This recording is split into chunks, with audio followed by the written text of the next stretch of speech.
கரூர் மாவட்டம் குளித்தலை தோகமலை ஒன்றியத்துக்கு உட்பட்ட அனைத்து ஊராட்சிகளுக்கும் ரூபாய் 16.65 லட்சம் மதிப்பீட்டில் கலைஞர் விளையாட்டு உபகரணங்கள் வழங்கும் விழா தோகமலை ஊராட்சி ஒன்றிய அலுவலக கூட்டரங்கில் இன்று நடைபெற்றது. இதில் தோகமலை ஊராட்சி ஒன்றிய குழு தலைவர் சுகந்தி சசிகுமார் தலைமை வைத்தார். சிறப்பு அழைப்பாளராக குளித்தலை எம்எல்ஏ மாணிக்கம் கலந்து கொண்டு விளையாட்டு உபகரணங்களை வழங்கினார்.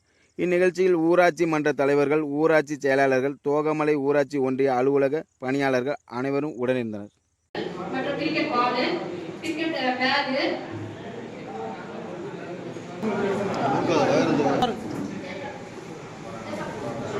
அண்ணா சசி, நீங்க நின்னுங்க.